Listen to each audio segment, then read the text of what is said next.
আসসালামু আলাইকুম। Hello everyone, কেমন আছেন সবাই? আশা করছি সবাই ভালো আছেন। সবাইকে প্রীতি এবং শুভেচ্ছা জানাচ্ছি। দেশ এবং দেশের বাইরে থেকে যারা দেখছেন সবাইকে জানাচ্ছি আবারও আন্তরিক শুভেচ্ছা। দেখতে দেখতেই আবার বের হয়ে গেলাম, ঝিরঝির বৃষ্টিও পড়ছে। আজকে হচ্ছে শনিবার, তারিখটা ভুলে গেছি। জুলাইয়ের শনিবার আজকে, তারিখটা মনে নাই থাকুক। তো আমি চিরাচরিতভাবে আমার নির্ধারিত যেই রাইড স্টার্ট পয়েন্ট সেখানে চলে যাচ্ছি। আজকে আপনাদেরকে একটু দেখানোর চেষ্টা করব যে কী রাইড আমি অ্যাভয়েড করি আর কি, বা কী ধরনের ট্রিপগুলো আমি অ্যাকসেপ্ট করার চেষ্টা করি মূলত। তো এগুলো নিয়ে আপনাদের সাথে কিছু টিপস অ্যান্ড ট্রিক্সও কিছু থাকবেই, কিছু স্ক্রিনশটও থাকবে, আমি দেখানোর চেষ্টা করব। পাশাপাশি আজকে আপনাদেরকে এটাও জানাবো যে আজকে টোটাল ট্রিপে কেমন টাকা ইনকাম হলো, এটা সম্পর্কে একটা আইডিয়া দেওয়ার চেষ্টা করব। তো দেখতে পাচ্ছেন এখানে একটা ট্রিপ, এই ধরনের ট্রিপগুলো সাধারণত অ্যাকসেপ্ট করি না। দেখতে পেলেন যে 132 টাকা, কিন্তু দেখা যাচ্ছে যে তাকে 3-4 কিলো ঘুরে নিয়ে আসতে হবে, সে নামবে আমার সামনে আশেপাশে কোথাও।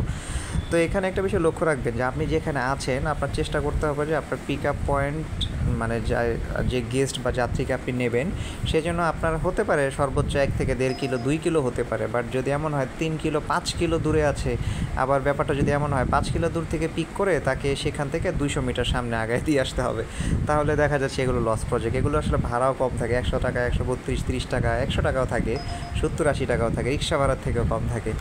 সো এগুলো আপনারা অবশ্যই মাথায় রাখবেন, দেখবেন। আর একটু আগে যেটা ছিল, ভিডিওটা পেছনে টেনে নিয়েও দেখতে পারেন, যেটা 400+ অ্যামাউন্ট ছিল।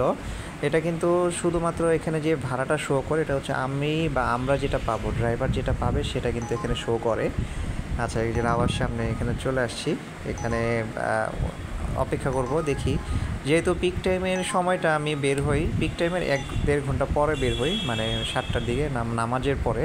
তো আমার হাতে আসলে 1 ঘন্টা সময় থাকে বড় ট্রিপগুলো নেওয়ার। টার্গেট থাকে এই সময়ের মধ্যে 450-500 টাকার অ্যামাউন্টের কোনো ট্রিপ পেলে সেটা আমার পরবর্তীতে বেশ প্লাস পয়েন্ট হয়।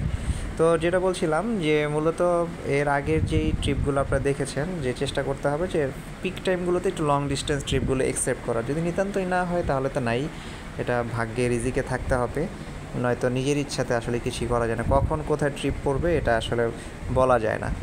সো এর আগে যেটা বলছিলাম যে 450+ বা 500-এর একটা অ্যামাউন্টের ট্রিপ কেন আমি আসলে নিলাম না, সেটা ছেড়ে দিলাম। আমি এখন কিন্তু মিরপুর ডিওএইচএসের এখানে বা সাগুফতার এখানে আছি। এটা কিন্তু খুব ছোট ট্রিপই বলা যায়। আমি অনলি মাত্র 250 টাকায় ট্রিপটা এসেছি, যদিও আমি ক্যাশ কালেক্ট করেছি 350 টাকার উপরে, উবার কমিশন সহ, সেটা বাদ দিলে 250 টাকা। বাট আমার সময় লেগেছে খুব কম, 15-20 মিনিট লাগে নাই। ওনাকে পিক করলাম থেকে মহাখালী থেকেই তো বোধহয় পিক করলাম, বাই দ্য ওয়ে। তো যেটা বলছিলাম, বড় ট্রিপটা নেই নাই একে, সেটা হচ্ছে আমাকে নিয়ে যাবে সেই ডেমরা দিকে। তো আমি ওদিকে যেতে চাচ্ছি না, আমার কাছে ওটা খুব ব্যাকওয়ার্ড লাগে। মাঝে মাঝে রাস্তায় দাঁড়াই, এই জুলাইয়ের আগস্টের এই স্মৃতি এবং দেওয়াল লিখনিগুলো দেখি, বেশ ভালো লাগে। এখানে অনেক ধরনের অনেক কিছু লেখা, ছেলেরা বাচ্চা কাচ্চারা লিখেছে, এবং সেভাবে আসলে দেশ এগিয়ে যাওয়ার চেষ্টা তো করা হচ্ছেই বটে। জানি না সামনে কি আছে। তো মিরপুর ডিওএইচএসের এখানে যখন ছিলাম একটু বৃষ্টি নামা শুরু হয়ে গিয়েছিল। তো বৃষ্টির মধ্যে আজকে আমি আপনাদেরকে আসলে সারাংশটা বলেই দিই, কারণ আমি অন্য টপিক আপনাদের সাথে ডিসকাস করব। আসলে রাইড শেষ করে বাসায় আসতে আসতে মোটামুটি আজকে অনেক সময় বাইরে ছিলাম। প্রথম 2 ঘন্টা 1.5 ঘন্টা ভালো মনের মতো ট্রিপই পাইনি। সো আমি অনেকক্ষণ বসেই ছিলাম। আমি খুব তাড়াহুড়ো করি না, আমি খুব রিল্যাক্সেই কাজটা করার চেষ্টা করি। আমার অ্যাকচুয়ালি একটা টার্গেট থাকে যে আমি ফুল গ্যাসটা রিফিল করি, ফুল গ্যাসটা আমি শেষ করে যাব। এখন এটা ছোটো ট্রিপ হোক আর বড় ট্রিপ হোক, তো দেখা যায় 1500-2000 এমন একটা বাজেটের মধ্যে যদি হয়ে যায়, তাহলে আমি আর সেখান থেকে আর মুভ করার চেষ্টা, মানে সেখান থেকে মুভ করে চলে আসি বাসার দিকে। তো সেক্ষেত্রে দেখা যায় 1টা-2টা বেজে যায় অনেক সময়, যদি রাস্তা ফাঁকা থাকে তখন আমার কাছে রাতের বেলা লেট নাইটে কাজ করতে বেশ ভালোই লাগে। তো বসুন্ধরা এরিয়াটা দেখিয়েছিলাম তখন। এখন যে জায়গাটা আছি এটা হচ্ছে জয়নাল মার্কেটের পেছন সাইডটা, বা জয়নাল মার্কেটই বলা যায়। সামনে হচ্ছে আমার এক খুব ক্লোজ এক বন্ধুর বাসা, আগে এখানে ছিল, বাসাটা চেঞ্জ করেছে, নয়তো ওকে অবশ্যই ফোন করতাম যেহেতু ওর বাসার সামনে এসেছি। আর পেছনে হচ্ছে আমার বড় বোনদের বাসা, যমজদের বাসা। আচ্ছা, কাজের কথায় আসি। দেশ এবং দেশ বাহির থেকে অনেকেই কিন্তু নক দিচ্ছেন, আপনারা খুবই রেসপন্স করছেন, ভিডিওগুলো দেখছেন, আপনাদের কাছে খুবই কৃতজ্ঞতা। আমি আসলে কাউকে বলি না যে আপনারা সাবস্ক্রাইব করেন, ভিডিও লাইক অ্যান্ড শেয়ার করেন, ভালো লাগলে অবশ্যই করতে পারেন, এটা আপনাদের ইচ্ছের উপরে। তো ভিডিওগুলো মূলত আমার স্মৃতি রক্ষার্থে আমি মূলত করি। আমি আমার নিজের ভিডিওগুলোই বের করে করে মাঝে মাঝে দেখি এবং ফ্যামিলির সদস্যদেরকে দেখাই। তো সেই পারপাজে মূলত করা হয়। আর আপনাদের যদি ভালো লাগে, আপনারা যদি মনে করেন যে খুবই ইনফরমেটিভ কোনো ভিডিও হচ্ছে তাহলে আপনারা শেয়ার করতেই পারেন। আচ্ছা, আপনাদের জন্য আমি কিছু ভিডিও মেক করব, আমার সময় হচ্ছে না কারণ খুব কাজের চাপ যাচ্ছে। রাতে যখন ফিরি তো বাসায় সকালে উঠতে একটু লেট হয়ে যায়, সকালে আবার বেবি যেটা ওকে স্কুলের একটা ব্যাপার স্যাপার আছে।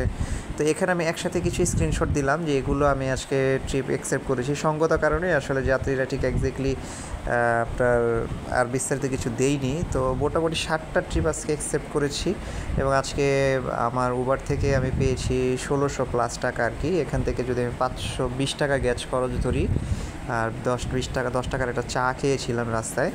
সো আজকে মোটামুটি আমার 1100 টাকার মতো হয়েছে আর কি। ধীরে সুস্থে ভাবেই নিয়ে আজকে 1100 টাকার মতো কাজ হবে, কারণ প্রথম 2 ঘন্টা আমি মনের মতো ট্রিপই পাইনি, বসেছিলাম বলতে গেলে।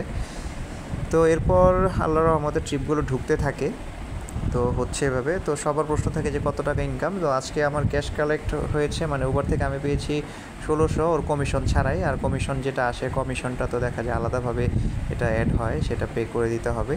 তো গ্যাস খরচ গিয়েছে আমার এখানে 520 থেকে 550 টাকা, সুতরাং 1100 টাকার মতো আর কি থাকে। আমি ঘুরে ফিরে দেখলাম 1100 টাকা, আলহামদুলিল্লাহ। যেটা বলছিলাম, অনেকে অনেক প্রশ্ন করেন যে কত টাকা বাজেটের মধ্যে গাড়ি কিনবেন, প্রোবক্স গাড়ি ভালো হবে না 110 ভালো হবে না এক্স করোলা কিনবেন, এলিয়ন প্রিমিও। আসলে অনেক টপিকের অনেক প্রশ্ন করেন। এখানে একটা বিষয় বলে রাখা ভালো, সব কিছু যে আমি জানি বিষয়টা তা না। আমি বিনয়ের সাথে সবাইকে বলি যে আমার জানায় অনেক ভুল আছে, কম থাকতে পারে। আমার এই ভিডিও দেখে আপনারা কেউ আসলে উৎসাহিত হবেন না যে উবার বা পাঠাও এগুলোতে বের হবেন বা রাইডে ইনকাম হচ্ছে খুব বেশি, এমনটা না। আপনারা অবশ্যই যাচাই বাছাই করবেন, আমি এটা বলে থাকি। ভেরিফাই করে দেন আপনারা মার্কেট প্লেসগুলোতে নামবেন। আমি যেটা করি, যেটা আমার প্রফেশনই এটা, আপাতত এখন এটাই করছি। তো এই জন্য আমি মূলত লাইভ বিষয়গুলো আপনাদের শেয়ার করি। আর অনেকে প্রশ্ন করেন ড্রাইভিং রিলেটেড বিষয় আশয় নিয়ে, যে 6 দিনে ড্রাইভিং শেখা যায় কি না, এগুলো নিয়ে আমি আপনাদের সাথে আলাদা ভিডিও দেওয়ার চেষ্টা করবো। আসলে সময় হচ্ছে না, তো চেষ্টা করবো যাদের যে প্রশ্নগুলো আছে আমি একদিন প্রশ্নগুলো নিয়ে বসবো, প্রশ্নগুলো নিয়ে আশা করা যায় আমি ধীরে ধীরে আপনাদেরকে একটু আপডেট জানাবো। আর ভিডিও যদি ভালো লাগে তাহলে অবশ্যই দেখবেন আপনারা, আর আপনাদের কোনো পরামর্শ থাকলে জানাবেন। সেই পর্যন্ত সবাই ভালো থাকবেন। আসসালামু আলাইকুম।